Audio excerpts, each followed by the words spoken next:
बेटा देखो एक कॉन्सेप्ट यहाँ पर मैग्नेटिज्म में होता है लॉरेंज फोर्स का।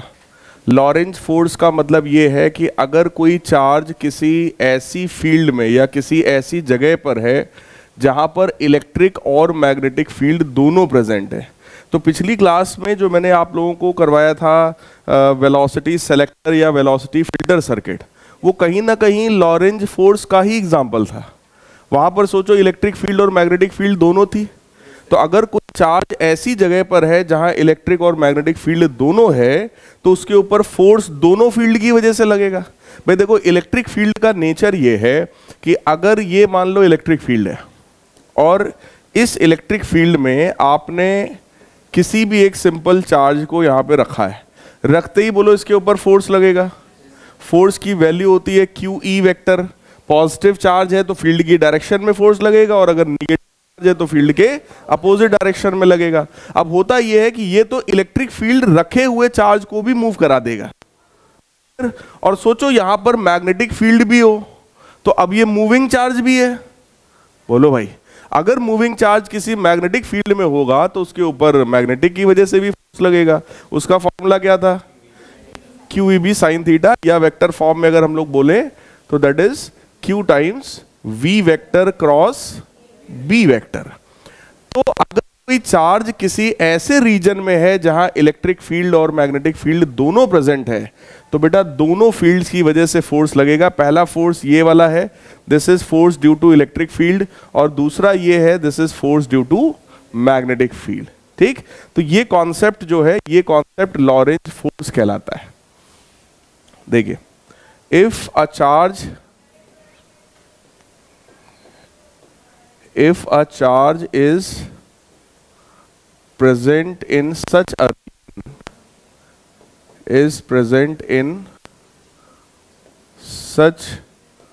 a region where both electric and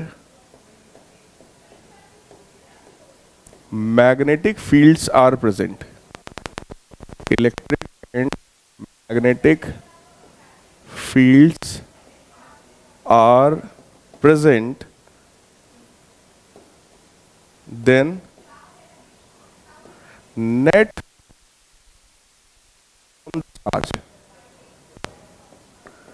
force on the charge is called Lorentz। अगर कोई चार्ज किसी ऐसे रीजन में है, किसी ऐसी जगह पर है जहां इलेक्ट्रिक फील्ड के साथ साथ मैग्नेटिक फील्ड भी है, तो वहां पर जो नेट फोर्स होता है that is known as Lorentz force. और सोचो यहां पर बेटा नेट फोर्स कितना होगा। अगर आपसे कहा जाए नेट फोर्स बताओ तो आप कहोगे सर फोर्स वेक्टर क्वांटिटी है, तो इलेक्ट्रिक फील्ड की वजह से फोर्स, और बोलो यहां पर मैग्नेटिक वाला फोर्स हमेशा रहेगा। मैग्नेटिक वाला फोर्स हमेशा रहेगा। क्यों हमेशा रहेगा? क्योंकि अगर चार्ज हम सिंपली रख भी दें ऐसी जगह पर तो इलेक्ट्रिक फील्ड उसको चला देगी। भाई इलेक्ट्रिक फील्ड की वजह से क्यू अपने आप रख जाएगा, रखते ही वो चलने लगेगा, और जब चलने लगेगा तो मैग्नेटिक फील्ड में चल रहा है तो वहां पे वो भी फोर्स आ जाएगा। बात समझ में आई? तो ऐसा हो ही नहीं सकता कि कोई चार्ज ऐसी जगह रख दे जहां इलेक्ट्रिक फील्ड मैग्नेटिक फील्ड दोनों है और वो चार्ज ना चले। इसके चांसेस बहुत ही एक्सट्रीमली रेयर है, तो ऐसा होगा ही नहीं। वो हमेशा जो है चलेगा ही, मूव करेगा ही करेगा। ठीक है, तो ये कॉन्सेप्ट आपका है। इस फोर्स को हम लोग बोलते हैं लॉरेंज फोर्स। ठीक, लॉरेंज फोर्स में कभी भी ये गलती मत करना जो कि बच्चे अक्सर करते हैं। वो बोलते हैं Lorentz force FL is equal to QE plus QVB sine theta. देखो ऊपर वाला स्टेटमेंट सही है लेकिन नीचे वाला स्टेटमेंट गलत है। क्यों गलत है? क्या डिफरेंस है दोनों में?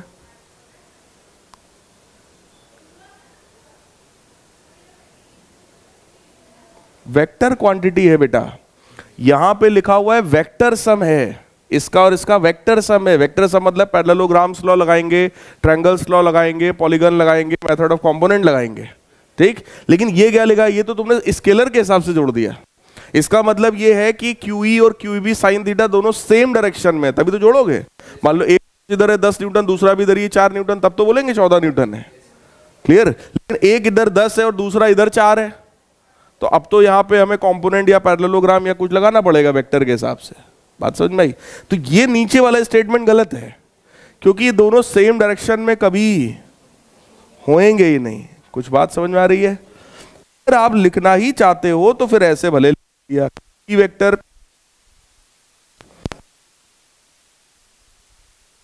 लिख लो, ये चलेगा। कुछ बात समझ में आई? इस फोर्स को बेटा हम लोग बोलते हैं लॉरेंज फोर्स। तो लॉरेंज फोर्स का बस कॉन्सेप्ट इतना सा ही है कि जहां दोनों तरह की फील्ड्स हो वहां फोर्स का नाम लॉरेंज फोर्स कहा जाएगा। That's it.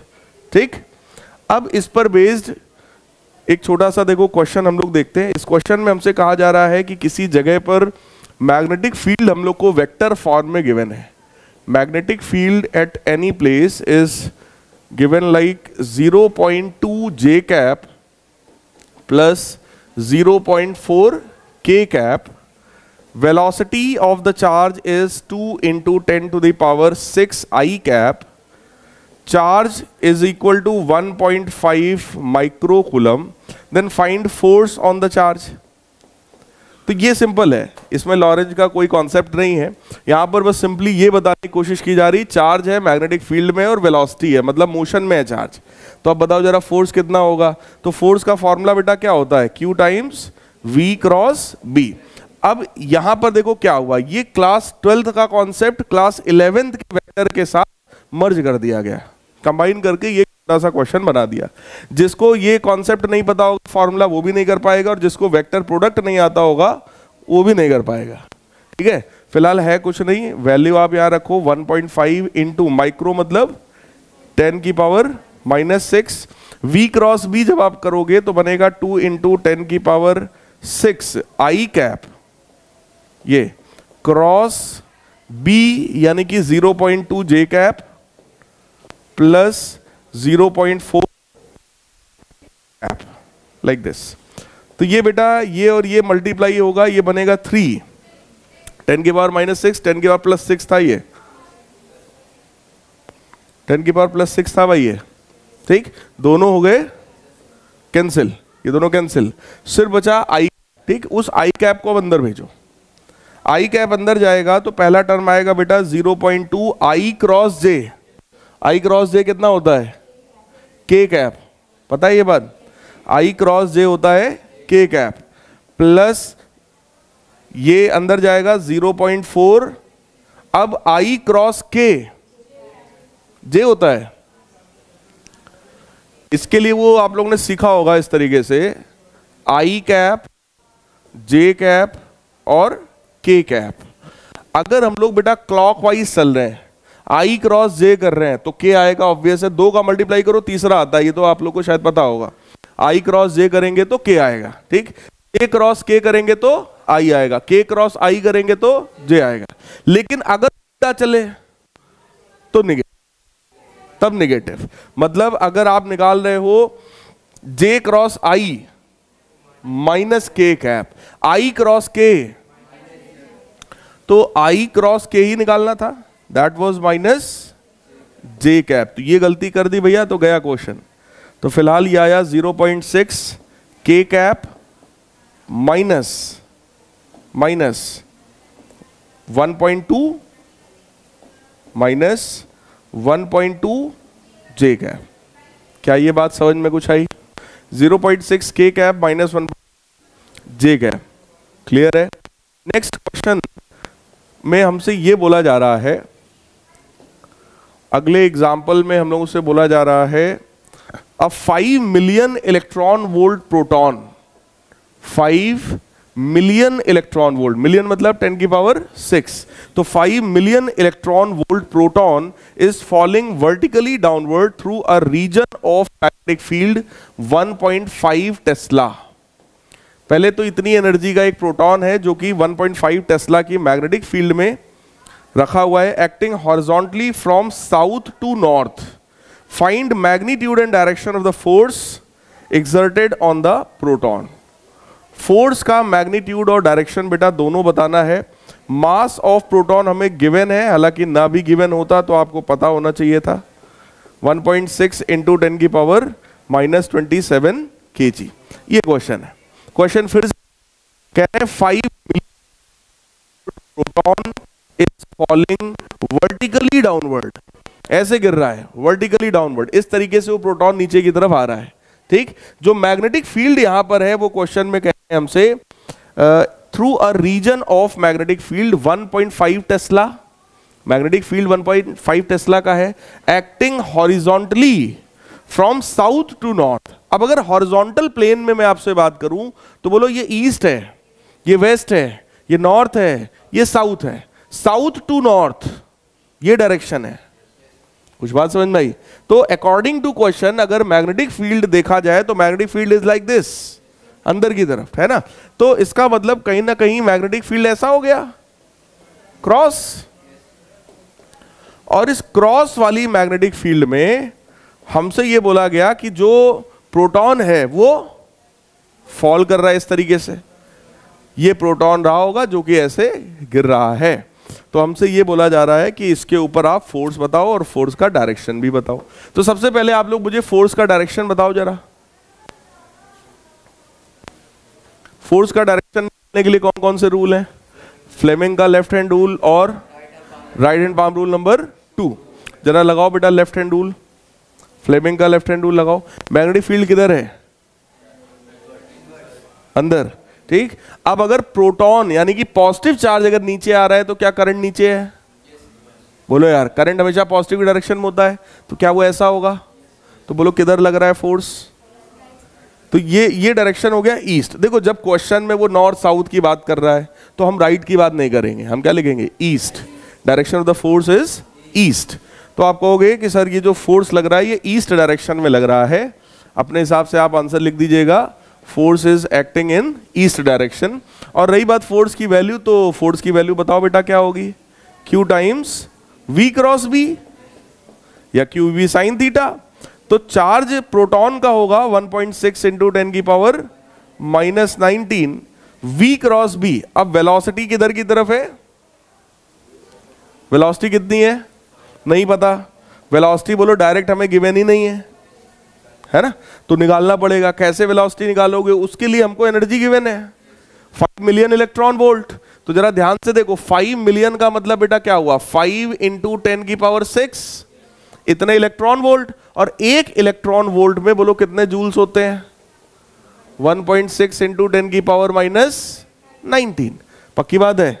इतना तो जूल में एनर्जी हो गई, और वो एनर्जी कितने के बराबर होगी? अगर प्रोटॉन की एनर्जी है तो क्या वो हाफ mv² है? बोलो यार, half mv²। Mass of proton कितना है बेटा? 1.6 इंटू 10 की पावर माइनस 27 टाइम्स v²। पक्की बात है? यहां से बेटा हम लोग निकालने वाले हैं v। We are going to calculate v from this. तो देखो जरा, एक मिनट।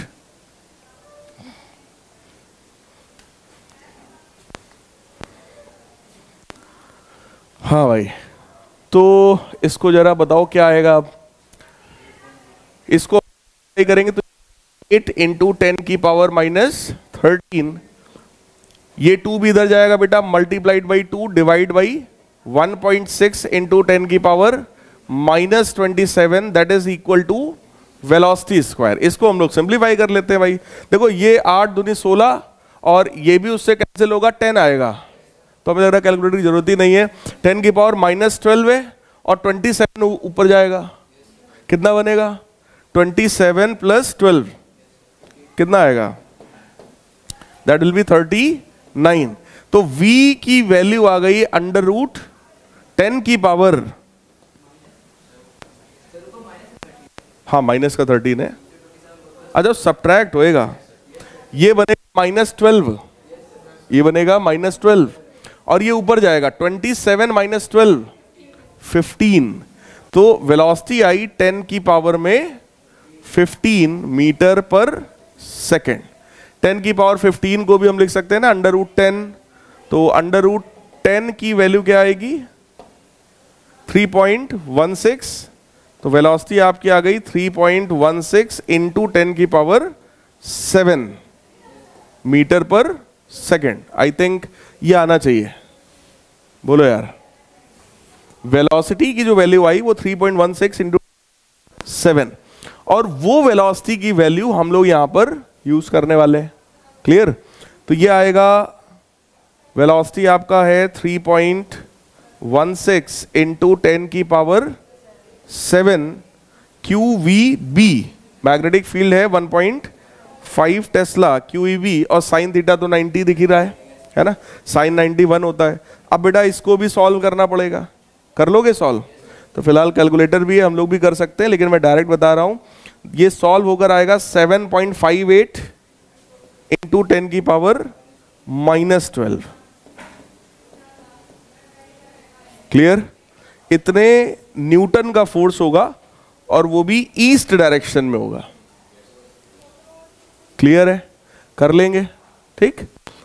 देखो यहां पर सिर्फ एक छोटा काम किया, बोर्ड में आ सकता है ऐसा क्वेश्चन। हमको डायरेक्ट वेलोसिटी ना देकर बेटा एनर्जी दिया। एनर्जी जो होगा मिलियन इलेक्ट्रॉन वोल्ट में था, पहले हमने उसको जूल में कन्वर्ट किया, और एनर्जी का सिंपल फार्मूला है ½ mv²। तो वहां से पहले वेलोसिटी निकाल लो, और उस वेलोसिटी को QEB साइन थीटा में यूज कर दो। क्लियर है? अगला क्वेश्चन, नेक्स्ट क्वेश्चन में हमसे कहा जा रहा है अ लॉन्ग वायर AB। एक बड़ा सा वायर इस तरीके का है AB, और इसमें 4 एम्पियर का करंट फ्लो हो रहा है। ये A है, ये B है, कोई यहां कहीं पर पॉइंट है 0.2 मीटर की डिस्टेंस पर है, और कोई पार्टिकल होगा जो कि 10 की पावर 4 इंटू 10 की पावर 6 मीटर पर सेकेंड से जा रहा है। अब मैं क्वेश्चन पढ़ रहा हूं जो दिया हुआ है हमको। क्वेश्चन में कह रहे हैं लॉन्ग वायर A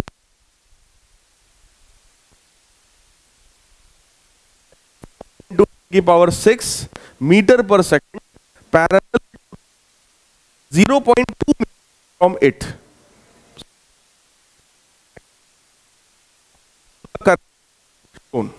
चेक करो, करंट के अपोजिट डायरेक्शन में प्रोटॉन जा रहा है बगल में। फिर कह रहे हैं calculate the force which the magnetic field exert on proton, specify the direction of the force.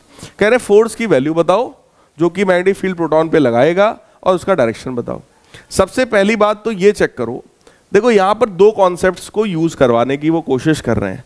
पहला कॉन्सेप्ट है बेटा कि एक कोई भी करंट कैरिंग वायर के आसपास मैग्नेटिक फील्ड होती है, तो पहले वो फील्ड निकालोगे कितनी है। फिर क्योंकि ये चार्ज प्रोटॉन मैग्नेटिक फील्ड में मूव कर रहा है, तो फोर्स लगेगा QEB साइन थीटा। तो ये वही दो कॉन्सेप्ट्स को तुमसे यूज करवाना चाहते हैं, दैट्स इट। बात कुछ समझ में आई? क्लियर है? तो अब जरा ध्यान से आप लोग देखो, यहां पर इस वायर की वजह से P पॉइंट पर पहले तो मैग्नेटिक फील्ड का डायरेक्शन बोलो किधर है?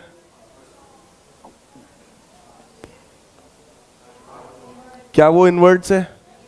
पक्की बात है भाई। रूल कौन सा है? मैग्नेटिक फील्ड निकालने के लिए right hand palm rule number 1, ठीक। उसमें ऐसे लगाते हैं बेटा, तो मैग्नेटिक फील्ड आया इनवर्ट्स अंदर की तरफ, और उस मैग्नेटिक फील्ड का वैल्यू कितना है?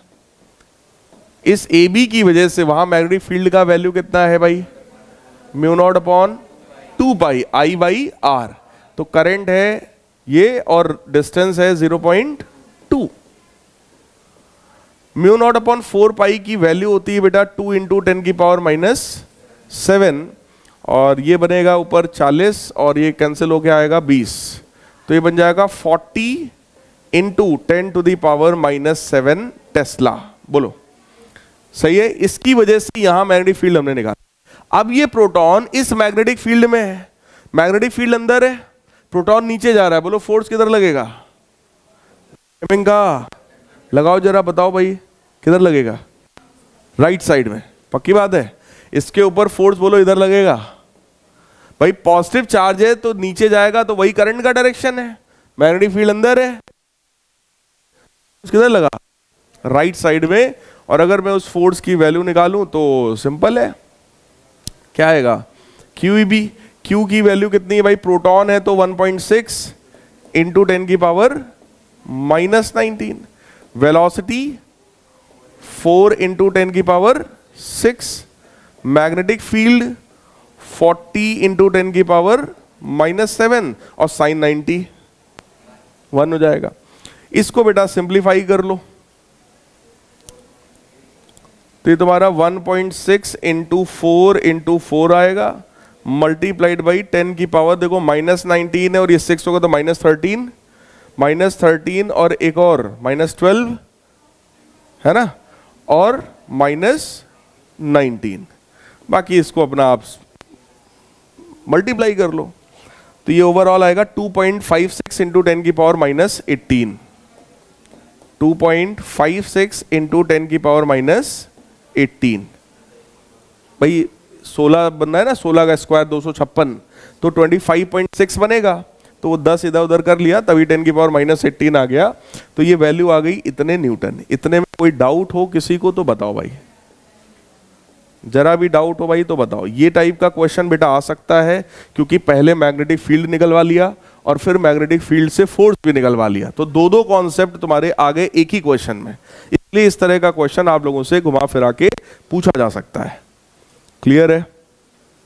मैग्नेटिक फील्ड का डायरेक्शन था क्रॉस और इसका फोर्स का है राइट साइड। ठीक, क्वेश्चन में क्योंकि ईस्ट वेस्ट नहीं दिया इसलिए हमने बोल दिया राइट, अगर कुछ डायरेक्शन होता तो फिर हम। फिलहाल अगला एक छोटा सा कॉन्सेप्ट है, work done by magnetic force on a charge particle. Work done by magnetic force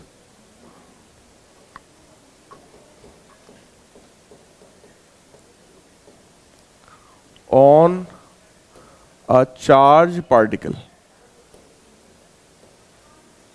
magnetic force किसी भी चार्ज्ड पार्टिकल पर बेटा कितना वर्क करता है बता सकते हैं आप लोग? कितना वर्क करता है? वर्क का बेसिक फॉर्मूला क्या होता है? FD cos थीटा होता है। अगर हम लोग मैग्नेटिक फोर्स की बात करें तो देखो ये फोर्स है, ठीक है, और ये वेलोसिटी होगी भाई, जिस डायरेक्शन में करंट जा रहा है बोलो उसी डायरेक्शन में पॉजिटिव चार्ज जा रहा है, या हम कह रहे हैं निगेटिव चार्ज होता तो वो ऐसे ऊपर जा रहा होता। जरा चेक कर लो क्या चार्ज की वेलोसिटी और फोर्स हमेशा परपेंडिकुलर है? चेक करो सब लोग भाई, अगर पॉजिटिव है तो नीचे जा रहा है, तो जरा चेक करो नीचे वाला डायरेक्शन और ये क्या हमेशा परपेंडिकुलर? पक्की बात है, ठीक, दैट इज ऑलवेज परपेंडिकुलर। इसका मतलब ये है कि सर ये एंगल हमेशा कितना होना है? So for magnetism this angle is always 90, और अगर ये ऑलवेज 90 होगा, cos 90 0 होता है, so work done will be always 0। इसका एक मतलब और भी है, अगर वर्क डन 0 है इसका मतलब ये हो गया कि magnetic force can not perform any work on the charge. बोलो भाई वर्क डन 0 है, इसका मतलब magnetic force change the speed और kinetic energy of any charge. क्योंकि मैग्नेटिक फोर्स की वजह से बेटा कोई वर्क नहीं होने वाला है। अगर वर्क नहीं होगा उसने कोई काम किया ही नहीं, जब कोई काम किया ही नहीं तो वो स्पीड और वेलोसिटी में, काइनेटिक एनर्जी में किसी तरह का चेंज नहीं करा पाएगा। वेलोसिटी तो एक बार चेंज करा भी सकता है, डायरेक्शन चेंज करवा सकता है इसलिए, लेकिन काइनेटिक एनर्जी जो कि ½ mv² होती है आपको पता है, और स्पीड, दोनों में वो कोई चेंज नहीं करा सकता। ये बात समझ में आई कि नहीं आई? सेम यही क्वेश्चन अभी इस बार के जेईई मेंस के एग्जाम में आया है, ये सेम क्वेश्चन एकदम ऐसा ही स्टेटमेंट लिखा हुआ था, 4 ऑप्शन दिए हुए थे और जिसमें यही वाला करेक्ट था कि मैग्नेटिक फोर्स जो है वो चेंज नहीं ला सकता। रीजन क्योंकि वो परपेंडिकुलर है। अगर वो परपेंडिकुलर है, एंगल 90 है, वर्क डन 0 है, और आप लोगों ने क्लास 11 में पढ़ा होता है वर्क एनर्जी थ्योरम। वर्क कहता है work done by all type of forces is equal to change in the kinetic energy of the system. अब क्योंकि वर्क डन हुआ ही नहीं तो चेंज इन काइनेटिक एनर्जी कितना होगा? 0। चेंज इन काइनेटिक एनर्जी 0 मतलब काइनेटिक एनर्जी कांस्टेंट। वही मैंने वहां लैंग्वेज में लिखा है कि ये काइनेटिक एनर्जी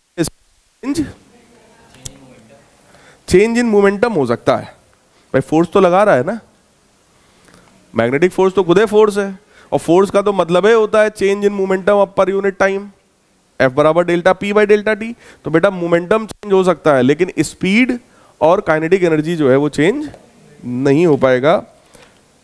एक क्वेश्चन इस पर और है, लिखो जरा, बढ़िया क्वेश्चन है। कह रहे हैं अ बीम ऑफ प्रोटॉन, इसको लिख लो जरा क्योंकि बहुत बड़ा क्वेश्चन है, इसको मैं लिख नहीं पाऊंगा। अ beam of proton passes undeflected, या लिखूं मैं a beam of proton, a beam of proton passes undeflected,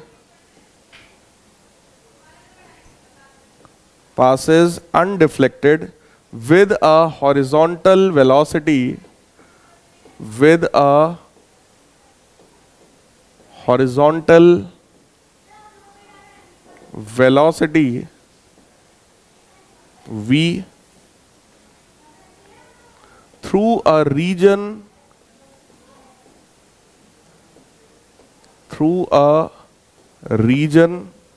of electric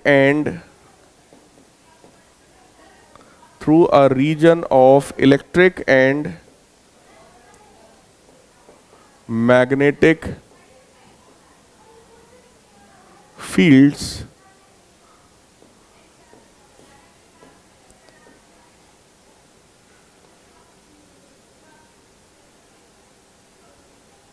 normally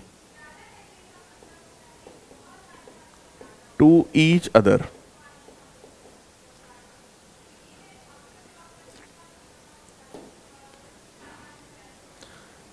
electric field की वैल्यू बेटा है 100 किलो वोल्ट पर मीटर और मैग्नेटिक फील्ड की वैल्यू है 50 मिली टेस्ला। इलेक्ट्रिक मैग्नेटिक फील्ड हमें गिवन है। कह रहे हैं calculate velocity of the beam. पहली चीज हमें निकालना है वेलोसिटी ऑफ द बीम। दूसरी चीज हमें निकालनी है force with which it strikes the target on screen, force with which it strikes a target on screen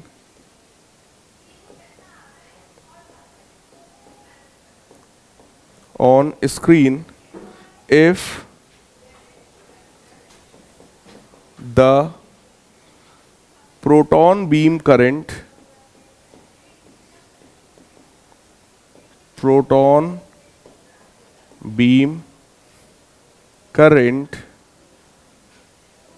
is 0.80 milli ampere।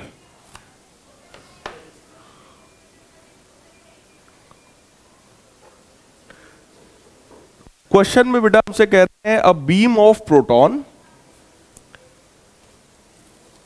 Pass deflected with horizontal velocity through a region of electric and magnetic mutually perpendicular to each other. मतलब electric field और magnetic field एक दूसरे के perpendicular हैं। Proton को undeflected गया, एकदम सीधे चलता चला गया and normal to the direction of the beam. जिस डायरेक्शन में बीम जा रहा था उसमें नहीं, मतलब अगर एक्स में जा रहा है प्रोटॉन तो मैग्नेटिक फील्ड हो सकता है वाई में हो और इलेक्ट्रिक फील्ड जेड में हो। सब magnitude of magnetic field are 150 as given in the question. Calculate velocity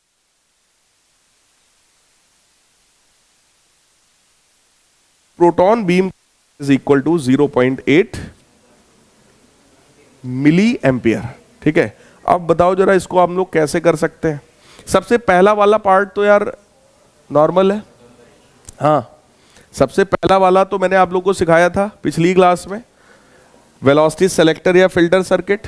अगर चार्ज किसी ऐसे रीजन में घूम रहा है जहां इलेक्ट्रिक फील्ड मैग्नेटिक फील्ड दोनों है और तुमसे वेलोसिटी पूछ रहे हैं, तो वेलोसिटी का फॉर्मूला आपने पढ़ा था, v बराबर e by B. Electric field कितनी है, 100 किलो यानी कि 10 की पावर 3, और मैग्नेटिक फील्ड कितना है, 50 मिली यानी अगेन 10 की पावर -3। तो ये आएगा तुम्हारा 2 इंटू 10 की पावर 6 टेस्ला, नहीं मीटर पर सेकंड स्पीड है भाई। यूनिट वगैरह ध्यान देना यार, जब दिमाग हम लोग का एक स्टेप दो स्टेप आगे चल रहा होता है तो ये गलती है, निकाल रहे हैं वेलोसिटी और लिख दिया टेस्ला मैग्नेटिक फील्ड का। तो ये सब थोड़ा सा आप लोग ध्यान देना एज अ स्टूडेंट, ये छोटी छोटी गलतियां नहीं होनी चाहिए, ठीक है। E बाई बी की वैल्यू आ गई 2 इंटू 10 की पावर 6 मीटर पर सेकेंड। अब अगली चीज हमसे जो पूछ रहे हैं वो है force with which it strikes the target on screen if the value of current is this. अगर करंट हमें पता है तो क्या उससे हम लोग number of protons striking per second निकाल सकते हैं? कैसे निकाल सकते हैं? हाँ, I is equal to Q by T, yes yes yes yes, N E by T. यहां पर बेटा एन बाई टी निकाल सकते हैं, that is number of the electrons striking per second. तो नंबर ऑफ इलेक्ट्रॉन्स जो कि बार बार जाकर टकरा रहा है पर सेकेंड, वो हमें मिल जाएगा current upon charge of the electron. Current कितना है, 0.8 मिली एम्पियर यानी 10 की पावर -3 डिवाइडेड बाई इलेक्ट्रॉन का चार्ज 1.6 इंटू 10 की पावर -19। क्लियर? ये बताओ सिंप्लीफाई करके थोड़ा क्या आएगा, 1/2 इंटू 10 पर कितना आएगा, 16। ठीक, ये हो गया number of electrons which are striking per second. और हमको निकालना क्या है, हमको निकालना है फोर्स। और फोर्स क्या होता है, dp by dt, rate of momentum, है ना, dp बाई dt। तो यहां से dp बाई dt निकालो भाई।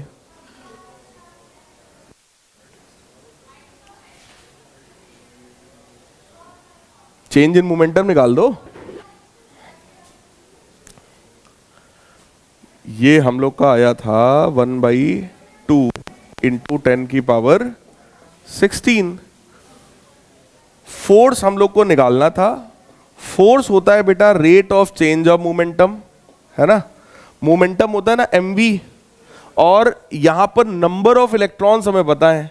अगर एक इलेक्ट्रॉन की वजह से मोमेंटम में चेंज है mv, तो इतने सारे इलेक्ट्रॉन्स की वजह से कितना होगा भाई, निकालना है हमको। So that will be 1/2 into 10 की पावर 16। इतने सारे तो इलेक्ट्रॉन्स स्ट्राइक कर रहे हैं बार बार, और एक इलेक्ट्रॉन की वजह से मोमेंटम चेंज कितना आएगा, mv के बराबर। मास कितना है, मास किसका होगा, प्रोटॉन का ही होगा। तो 1.6 इंटू 10 की पावर -27, और वेलोसिटी कितनी है, 2 इंटू 10 की पावर 6। सिंप्लीफाई करो भाई, कितना आएगा ये, हाँ ये 1.6 है। इस 2 से ये वाला 2 कैंसिल, ये बन जाएगा 1.6 इंटू 10 की पावर, अब ये तुम्हारा कितना आया, 22 -5 इतना आना चाहिए मेरे हिसाब से, 1.675 इंटू 10 की पावर -5। हाँ ठीक है, हम लोग का आया 1.6 इंटू 10 की पावर न्यूटन, करेक्ट है। ये बात समझ में आई कि नहीं, यहां क्या हो रहा है? देखो मैं एक चीज आपको याद दिला रहा हूं, फोर्स के 2 फार्मूले होते हैं। पहला फार्मूला जो सबको रटा होता है वो है F बराबर ma। कभी भी आपसे फोर्स पूछा जाता है तो सबसे पहले आप लोग के दिमाग में यही आता है।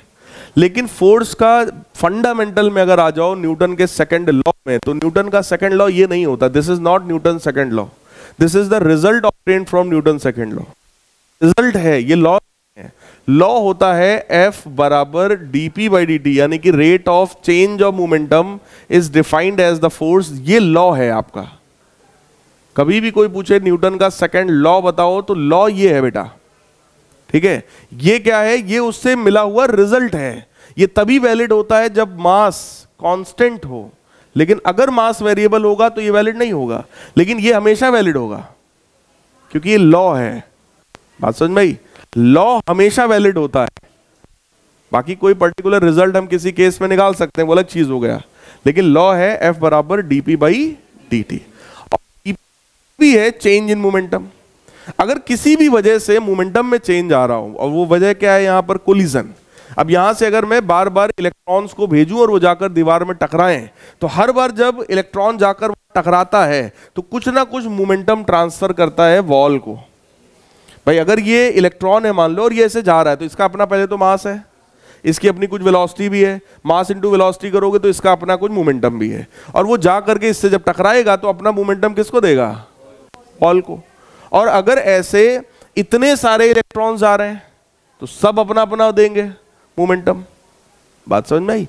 तो वो टोटल हमने मल्टीप्लाई किया और उससे पता चल गया टोटल चेंज इन मोमेंटम, और टाइम इंटरवल यहां पर 1 सेकंड का था, क्योंकि क्वेश्चन में ही बोल दिया, कह रहे हैं कि force with which it strikes a target atom, beam current दे रहे हैं इक्वल टू 0.8, और क्वेश्चन में ऊपर ही उन्होंने बोला था पर second, number of electrons striking per second.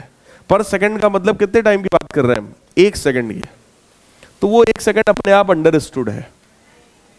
बात समझ में आया? आपने n/t वाले टर्म से ऑलरेडी डिवाइड कर रखा है, n/t आपने निकाल रखा है ना, n/t वाले टर्म से तुमने यहां मल्टीप्लाई किया था चेंज इन मोमेंटम को, तो t वाला टर्म अपने आप नीचे आ गया। नहीं समझ में आई बात?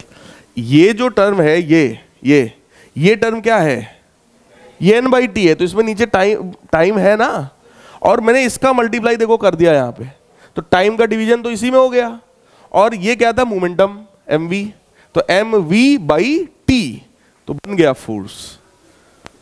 कुछ समझ में आई बात? इस तरह का क्वेश्चन आपको मिल सकता है, अगेन अच्छा क्वेश्चन है। बाकी मैंने एक कॉन्सेप्ट आपको पढ़ाया था, पैरेलल करंट कैरिंग वायर्स हैं तो उन बीच में भी फोर्स होता है, और उसकी वैल्यू निकलवाई थी μ0/2 I1I2/r। ठीक, अब उस पर बेस्ड एक क्वेश्चन है, वो क्वेश्चन देखो क्या है। कह रहे हैं अ लॉन्ग हॉरिजॉन्टल वायर, ये एक वायर Q है, ये एक वायर P है, इसमें 50 एम्पियर का करंट फ्लो हो रहा है, और इसका हम लोग को कुछ वेट गिवन है। ध्यान से सुनना, कह रहे हैं long wire P carries a current of 50 ampere, 50 ampere का करंट है P वाले वायर में। इट इज रिजिडली फिक्स्ड, ये फिक्स है अपनी जगह पर। Another wire Q is placed directly above and parallel to P, इसके जस्ट ऊपर है और P के पैरेलल है। The weight of Q is 0.075 newton per metre, ये इसका वेट है, and it carries a current of 25 ampere. इसमें जो करंट है वो 25 एम्पियर का करंट है। Find position of the wire Q from the wire P suspended to magnetic repulsion, also indicate direction of the current in Q with respect to P। Question में आपसे देखो क्या बोल रहे हैं, दो वायर्स हैं, इसमें करंट इतना है, इसमें इतना है, इसका डायरेक्शन पता है, इसका हमें नहीं पता है, ठीक, और इसका वेट इतना है। कह रहे हैं ये अपनी जगह फिक्स है, इसके ऊपर दूसरा वायर मैं ऐसे रखना चाहता हूं और ये हवा में रुका रहे। हवा में तभी रुकेगा जब उसका वेट फोर्स के साथ बैलेंस हो।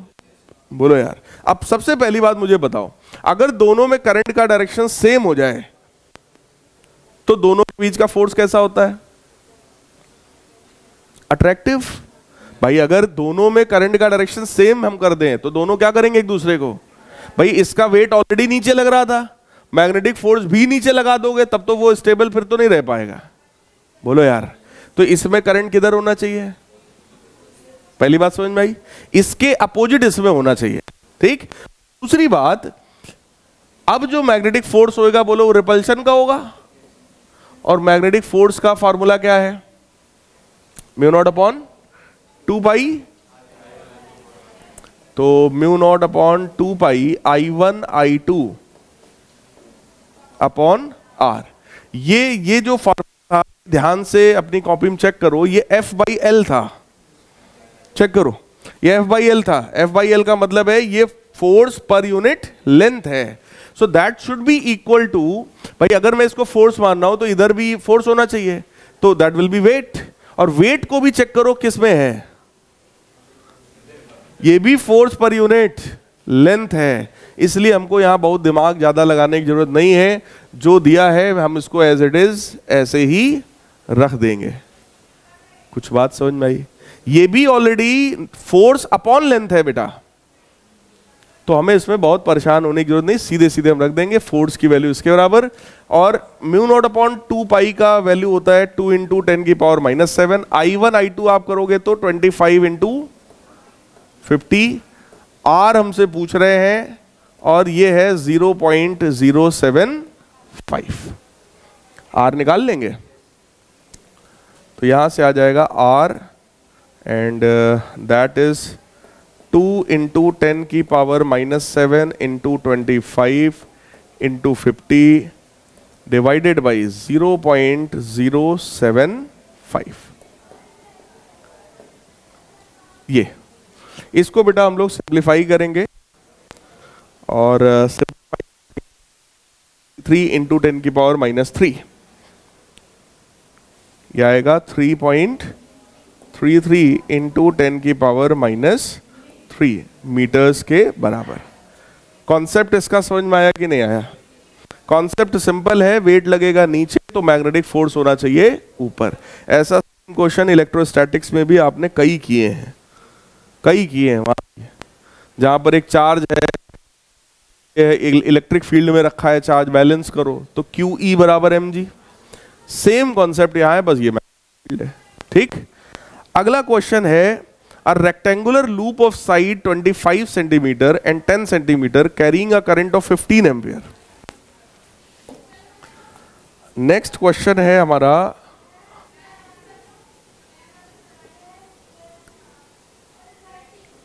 कुछ इस तरीके का।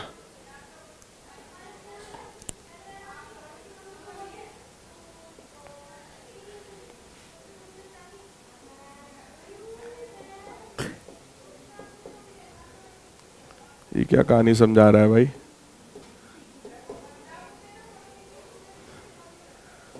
बारह सेंटीमीटर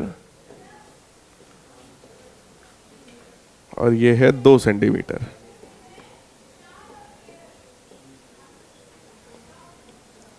क्वेश्चन में यार हमसे कहा जा रहा है रेक्टेंगुलर साइड 25 एंड 10, 15 एम्पियर का उस लूप में करंट है।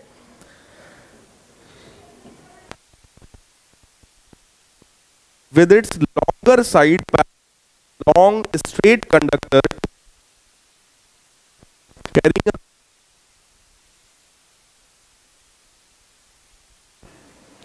इस लूप पर, इस पर नेट फोर्स क्या होगा? तो देखो भाई, अगर ये ABCD एक लूप है और ABCD लूप की एक साइड इसके पैरेलल है, ठीक, तो ये और ये सेम डायरेक्शन में है, तो बोलो एक दूसरे को अट्रैक्ट करेंगे। जबकि इसमें और इसमें करंट अपोजिट डायरेक्शन में है तो रिपेल करेगा। ठीक, इस पर फोर्स लगाएगा इधर की तरफ और इस पर फोर्स लगाएगा इधर की तरफ। इन्हीं दोनों का आपको डिफरेंस निकालना है। निकाल पाओगे? म्यू नॉट अपॉन 2 पाई I1 I2 अपॉन R। एक बार R ये है और एक बार R ये, कर लोगे? और दोनों को ओवरऑल सब्ट्रैक्ट करना है।